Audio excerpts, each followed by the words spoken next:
बेरोजगारी की समस्या और खूब धन कमाकर अच्छी जिंदगी जीने की चाह कई भारतीय युवाओं को विदेश जाकर रोजगार तलाशने के लिए प्रेरित करती है। इसके लिए कई लोग वैध रास्ते अपनाते हैं तो कई जोखिम भरे रास्ते इस्तेमाल करते हैं। दरअसल ये लाखों लोगों का सपना है, जिसमें वो मानते हैं कि अगर अमेरिका, यूरोप या कनाडा चले जाएं तो जीवन सफल हो जाएगा। जब आमतौर पर लोगों का वीजा रिजेक्ट कर दिया जाता है, तब एजेंट्स लोगों को खतरनाक रूट का विकल्प देते हैं, जिस पर जाने से हर साल हजारों लोगों की मौत हो जाती है। साथ ही अमेरिका और कनाडा में घुस पाने की संभावना भी बेहद कम होती है। US department of homeland security यानी अमेरिकी गृह सुरक्षा विभाग के मुताबिक सितंबर महीने में समाप्त हुए अमेरिकी वित्तीय वर्ष 2024 में चार्टर्ड और कमर्शियल उड़ानों के जरिए 1000 से ज्यादा भारतीय नागरिकों को अमेरिका से भारत वापस भेजा गया है।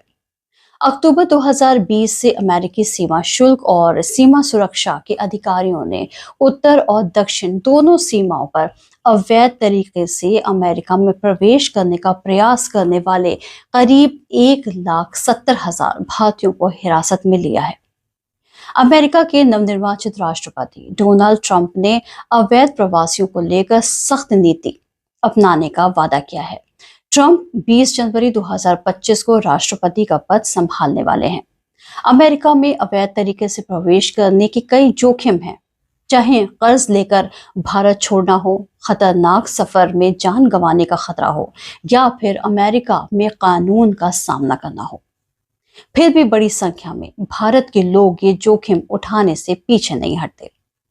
इसी अक्टूबर महीने में अमेरिका की इमिग्रेशन और कस्टम एनफोर्समेंट विभाग ने भारतीय नागरिकों को वापस घर भेजने के लिए एक चार्टर्ड विमान भेजा, जिससे अमेरिका से लोगों को वापस भारत में निर्वासित करने के बढ़ते ट्रेंड का संकेत मिलता है।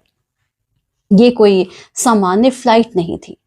ये इस साल बड़े पैमाने पर रवाना किए जाने वाले निष्कासन उड़ानों में से एक थी, जिसमें से हर फ्लाइट में आमतौर पर 100 से अधिक लोग सवार थे।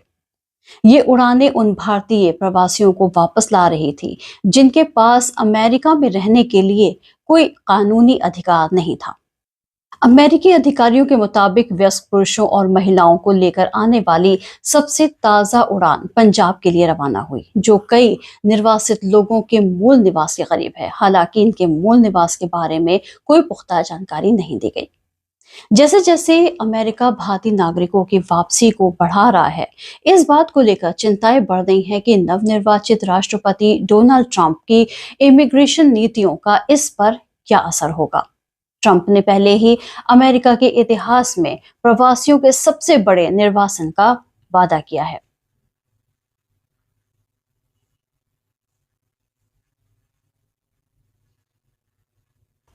वॉशिंगटन स्थित थिंक टैंक डिस्कशन सेंटर और इमिग्रेशन विश्लेषक गिल गुएरा और स्नेहा पुरी कहते हैं कि भारतीयों की संख्या हालांकि लैटिन अमेरिका और कैरिबियाई देशों से आने वाले लोगों की तुलना में कम है, लेकिन पिछले 4 साल में सीपीबी का सामना जिन लोगों से हुआ उनमें पश्चिमी गोलार्ध से बाहर आने वाले प्रवासियों में भारतीय नागरिक सबसे ज्यादा हैं। Think tank new research centre के शोध से आए आंकड़े बताते हैं कि अनुमान के मुताबिक साल 2022 तक अमेरिका में 7.25 लाख ऐसे भारतीय थे जिनके पास वहां रहने के लिए वैध दस्तावेज नहीं थे। आखिर क्यों लोग अवैध तरीके से अमेरिका में बसना चाहते हैं? इसके पीछे कई वजहें हैं। ऐसे प्रवासी जो अवैध तरीके से अमेरिका में बसना चाहते हैं वो निम्न आय वर्ग से तो नहीं आते, लेकिन वो अक्सर कम शिक्षा या फिर इंग्लिश में बात नहीं कर पाने की वजह से अमेरिका के लिए टूरिस्ट या फिर स्टूडेंट वीजा हासिल नहीं कर पाते। इसके बजाय ऐसे लोग उन एजेंसियों पर निर्भर रहते हैं जो $1,00,000 तक पैसे वसूलते हैं और कभी कभी सीमा की निगरानी करने वालों को चकमा देने के लिए बनाए गए लंबे और मुश्किल रास्तों का इस्तेमाल करते हैं। इस रकम के लिए कई लोग अपने खेत भी बेच देते हैं या कर्ज लेते हैं। ये हैरानी की बात नहीं है कि साल 2024 में अमेरिकी इमिग्रेशन अदालतों के आंकड़ों से पता चलता है कि ज्यादातर अवैध भारतीय प्रवासी 18 से 34 साल के पुरुष थे। इस मामले से जुड़ी एक बात ये भी है कि उत्तरी सीमा पर कनाडा जाना भारतीयों के लिए अमेरिका में प्रवेश के लिहाज से ज्यादा आसान है, जहां विजिटर्स वीजा के प्रोसेस का समय 76 डेज है, जबकि भारत में अमेरिकी वीजा के लिए 1 साल तक का वक्त लगता है। शोधकर्ताओं ने पाया है कि इस साल की शुरुआत से ही इन इलाकों में सीमा पर मौजूद अधिकारियों का भारतीय नागरिकों के साथ सामना होने की घटना में अचानक बढ़ोतरी हुई है। ये जून महीने में 2715 तक पहुंच गई। सिख बहुल राज्य पंजाब और पड़ोसी हरियाणा से आते हैं।